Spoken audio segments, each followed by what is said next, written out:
Binangga at binomba ng tubig ng China Coast Guard ang mga barko ng Pilipinas sa Scarborough Shoal.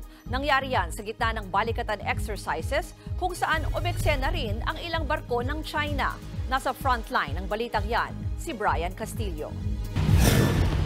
Malapitang naranasan ng News 5 ang pagbangga at pambobomba ng tubig ng China sa BRP Datu Bangkao. Pabangga!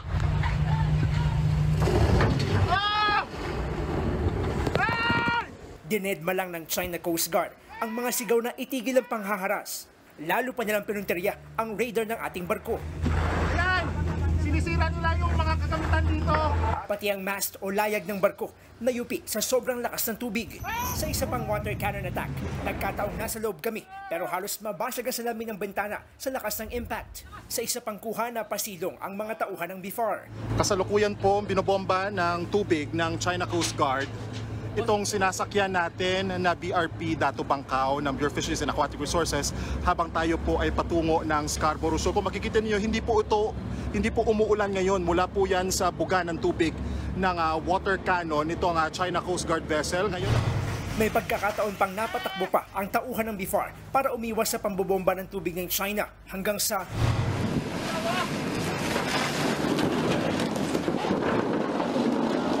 bumangga na naman ang barko ng China sa barko ng Pilipinas. Patungong Scarborough Shoal ang BFAR vessel para mamahagi ng libreng diesel sa mga Pilipinong mangingisda roon. Pero hindi sila tinantanan ng mga barko ng China. Pati ang ilang Chinese maritime militia vessels nakabuntot din sa amin. Bumangga pa nga ito sa barko ng BFAR. Ang kasama ng News 5 na BRP Bagakay ng Philippine Coast Guard hindi rin nakaligtas sa water cannon ng China. Kaliwat kanan nitong binugahan. Nadiskubre rin ng BFAR ang bagong floating barrier na inilatag ng China sa entrada ng Scarborough Shoal. Ayon sa PCG, napinsala ang railing at canopy ng kanilang barko dahil sa water cannon. Patunay daw ito sa patuloy na panghaharas ng CCG sa mga barko ng Pilipinas sa pamamagitan ng water cannon. Ang mga pag-atake ng China ay sa gitna ng nangyayaring balikatan exercises ng Pilipinas at Amerika, kasama rin ng France. Sa pagsasanay ng tamang paglipad at paglapag ng Navy chopper sa gitna ng dagat, 3 barko na naman ng China ang naispatang umaaligid. Bagamat nakamasid lang ito at hindi naman ang gugulo. Habang sa isa pang bahagi ng balikatan sa San Vicente, Palawan, pag-atake naman mula sa himpapawid at dagat ang sinanay ng mga Pilipino at Amerikanong sundalo. Sinubok ang galing ng mga paratrooper. Importante ang paratroopers dahil sila ang sumisiyasat sa lokasyon ng kalaban. Sa gitna ng pagsasanay, panakanaka ang buhos ng ulan, kaya itinigil din muna ang exercise. Kapansin-pansin naman na parehong nakaharap sa West Philippine Sea ang mga lugar kung saan ay dinaos ang balikatan kanina. Mula sa beach, ilang milya lang ang layo nito mula sa mga teritoryo natin na inaangkin ng China. Pero paglilinaw ng AFP, di po ito nakabase sa anumang prevailing na security situation sa ating bansa.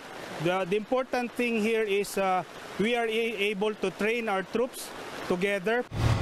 Sa kabila ng mga yan, muling binalaan ng China ang Pilipinas na huwag mang-provoke sa West Philippine Sea at huwag din nangihimasok ng teritoryo nang hindi nagpapaalam sa kanila.